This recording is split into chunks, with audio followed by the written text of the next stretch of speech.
Hello everyone, welcome back to babies kitchen 225. శనార్థులు బాగున్నారా? అందరూ మన ఇంట్లో పెద్దల దయతోటి అందరూ బాగుండాలి అనేసని కోరుకుంటున్నాను.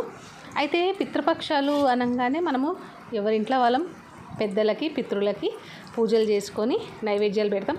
మరి నైవేద్యంలో మనము కంపల్సరీగా కీర్, పూరి, వడ పెట్టి వెజ్ అయితే వెజ్, నాన్ వెజ్ అయితే నాన్ వెజ్ నైవేద్యంగా పెడతాం కదా.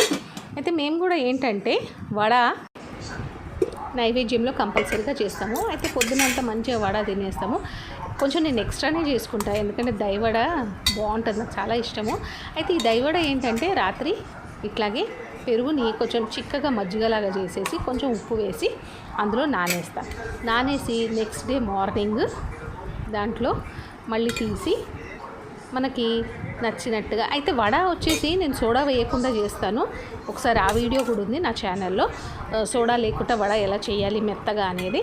సో ఒకసారి అది కూడా చూడండి. ఇది కూడా సేమ్ అలాగే చేశాను. అయితే ఎక్స్ట్రా ఉన్న వడలన్నీ కూడా రాత్రి పెరుగులో నానేసేసి పొద్దున్న తీసి, అయితే రాత్రి నానేసేటప్పుడు ఈ పెరుగు అనేది చాలా లేత పెరుగు ఉండాలి. పుల్లటి పెరుగు అస్సలు బాగోదు, ఎందుకంటే రాత్రంతా ఇవి నానాలి కదా, నెక్స్ట్ డే కల్లా పుల్లగా అయిపోతుంది. కాబట్టి ఎప్పుడే కానీ మనం ఫ్రెష్ లేత పెరుగే వాడాలి. అయితే ఇంకొకటి ఏంటంటే నీళ్ళల్లో నానేస్తే సప్పగా ఉంటాయి అన్నమాట. కొంచెం పెరుగులో నానేస్తేనే బాగుంటుంది. నానేసి నెక్స్ట్ డే మార్నింగ్ తీసి ఇట్లాగా ఉప్పు కారం వేసుకొని, ఇందులో ఇంకొకటి స్పెషల్ ఐటమ్ ఉంటుంది, అదే నల్లుప్పు అన్నమాట. నల్లుప్పు మనకి రాళ్ళుగా దొరుకుతుంది మార్కెట్లో. సో అది తెచ్చేసి మనము పౌడర్ లాగా గ్రైండ్ చేసి పెట్టుకోవాలి. అది వేసుకుంటే చాలా టేస్టీగా వస్తుంది. మనకి దైవడ అంటే మెయిన్గా ఆ నల్లుప్పుతోటే వస్తుంది. ఇదే నల్లుప్పు. ఈ నల్లుప్పుని వేసుకొని చక్కగా దీంట్లో మనము గార్నిషింగ్కి బూందీని వేసుకోవాలి. అప్పుడే పక్కా దైవడ రెడీ అవుతుంది. అయితే కొంతమందికి ఇంకా బాగా కొంచెం ఏదైనా చేయాలి అనుకున్న వాళ్ళు ఏం చేయాలంటే పోస్ వేసుకోవాలి, కొత్తిమీరతో గార్నిష్ చేసుకోవాలా. నేను మాత్రము నల్లుప్పు బూందీతో గార్నిష్ చేసుకున్నాను. Super tasty.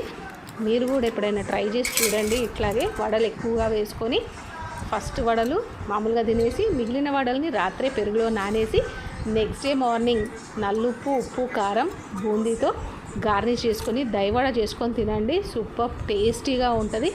కడుపు నిండిపోతుంది. అబ్బా, అంత మెత్తగా నానిపోతాయి కదా.